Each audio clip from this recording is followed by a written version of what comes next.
Kaixo, ongietorria, funtzio baten malda nola kalkulatu daiteken ikusiko dugu. Eta hortarako jakin bat dugu malda bat zer den.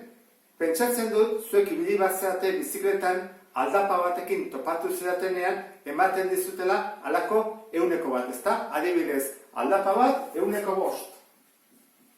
Edo aldapa bat 110. Zer esan nahi du honek? Honek esan nahi du 100 metro aurratzen balen badugu, igoko ditugula 5 metro. Bitartean hemen, esaten du, 100 metro aurratzen balen badugu, igoko ditugula 10 metro. Orduan, inklinazioa altuagoa dago hemen baina. Orduan, nola kalkulatzen da malda? Malda bada zatiketa bat egiten da. Zenbat ibiltzen gehan, adibidez 100, eta zenbat igortzen gehan, adibidez hemen 10. Orduan, zatiketaren emaitzak izango litzateke malda. 100kotan ematerakoan, bakizue, bider 100 egin beharko litzakela, ezta? Alun beharko litzake, bider 100. Eta atatzen zen 110. Ba hemen, berdin egin behar dugu. Ikusiko dugu, bakoitzaren malda zein den. Eta hortarako jakin behar dugu, zenbat mugitzen den aurrera, eta zenbat gora. Argi dago, A funtzioaren malda, B txikiagoa, C txikiagoa, eta D negatiboa da, beraka doalako. Orduan hori da ikusi behar dugu, igo edo bera egiten duen. Orduan, hasiko gera lehenengo maldarekin, arena. Puntu bat aurkitu behar dugu, adibidez puntu hau, eta nondik, hemendik, horrea.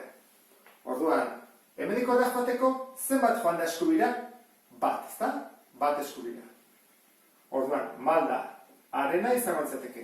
Joaten naiz bat eskubira, eta zenbat igortzen dut? Bat, bi, hiru, lau. Orduan, haren malda, lau. Zati bat da lau.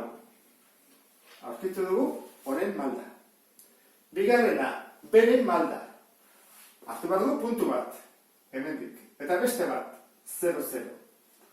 Orduan, malda, berena izango litzake.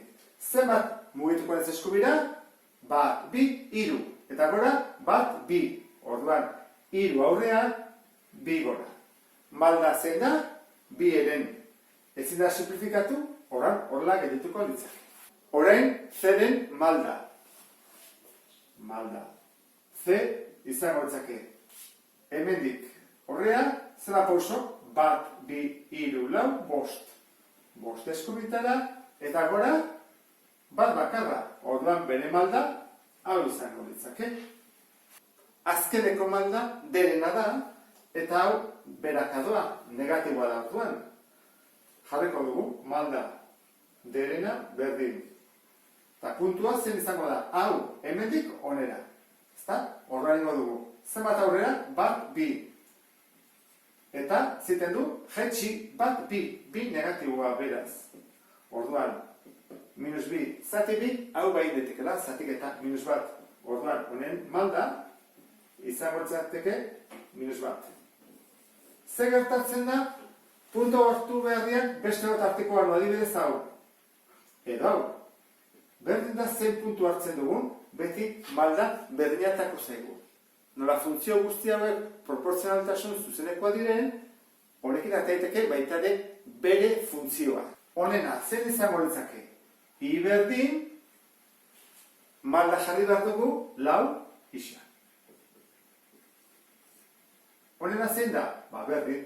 I berdin, malda bi eren, bi isa eren. Berdin da. Urrengoa, zerena, hau da, bosten bat, biratara jarri daiteke. Jarri dezakegu. I berdin, bosten bat isa, edo, I berdin, isa bosten. Gauza beratarako. Hori da, C. Eta derena, azkeneko da, minus bat. Horroa jarri bako genuke, I berdin, minus, bat ez dugu jarriko, ez delako jartzen, isa. Eta honekin bukatzen dugu maldaren ideia. Pentsatzen dut ondo ulertu dezutela. Beste bat arte, agur.